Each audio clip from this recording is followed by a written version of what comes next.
Hey everyone, so happy Tuesday. Welcome to She TV. This is day 4 of our 365 days of no fear. And I was thinking tonight, this is a little bit different tonight. I am at Target parking lot and worked a couple jobs today, so it's late tonight. And so this is what it's going to be. And the verse I have tonight for us is Genesis 21:17, where God basically is talking to Hagar, who's a single mother, and she was basically kicked out of her home with her baby boy. He was like 2 years old or 4 years old, somewhere in there, and she was kicked out. She had nowhere to go. She had no family, no money, nothing. She was a single mom with no resources and all alone. And she was honestly, the dad at the time, who was the father, he basically laid on his back and just said, well, whatever. It was actually a very interesting situation. But God, what was really cool about this whole thing is that she was not a Christian, so to speak. She was not God's chosen. And in this scenario, she was almost like forgotten. She would be considered as a forgotten human being. She was not the important players in the story, and yet God chose to look at this woman who was rejected by everyone, by the man who slept with her and had a child with her, tossed her and her son out, and it was just, she was rejected by the people she was living with, and she had no money, no resources. She and her son were gonna die. They were gonna die in the wilderness, and the boy was crying because he didn't have any food. And God says to her in the scripture, it says, "What's the matter, Hagar?" Who is the mom? "Don't be afraid.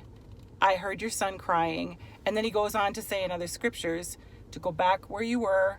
I will take care of you. And he was going to bless her. He made a promise to take care of her and her son, and that her son would have millions of descendants, and that everything would be fine. And I just love that because, a lot of times I feel very forgotten. I feel very rejected. I feel very alone and afraid. Afraid it's going to be like that forever.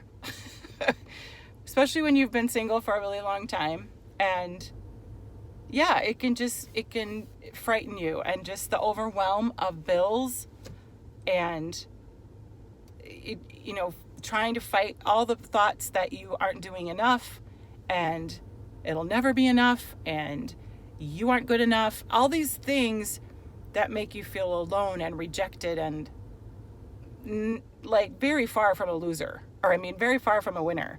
And so I was just thinking about that tonight again. I've had so many years of without, and losing my breath in the middle of the night because you don't know about how things are going to get paid, and if your kids are going to eat, and all of that stuff. And I was reminded when I read this scripture, how cool is it that God,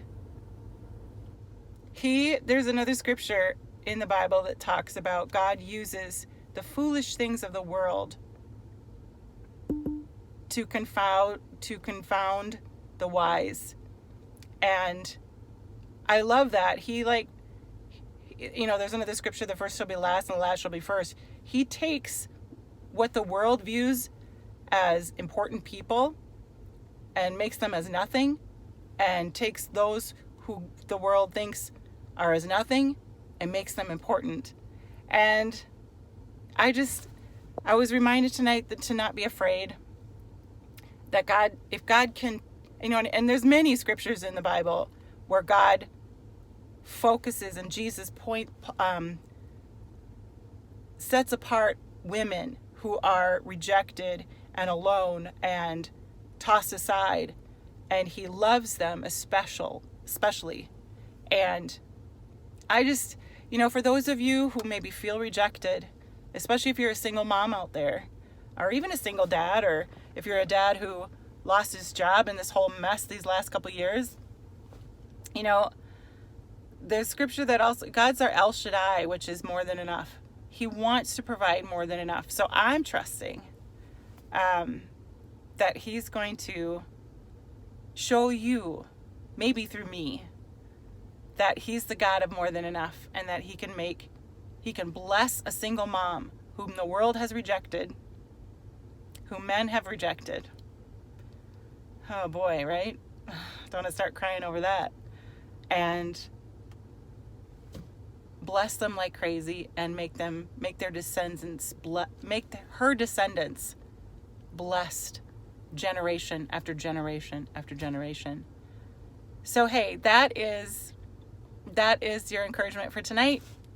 For anybody who's listening tonight, it's my encouragement. And you guys, thanks for being with me. And this is going to be a good year, no matter what happens in the world around us. We're going to watch God work and put his word to the test and prove him to be right and true, and watch his goodness. Yeah.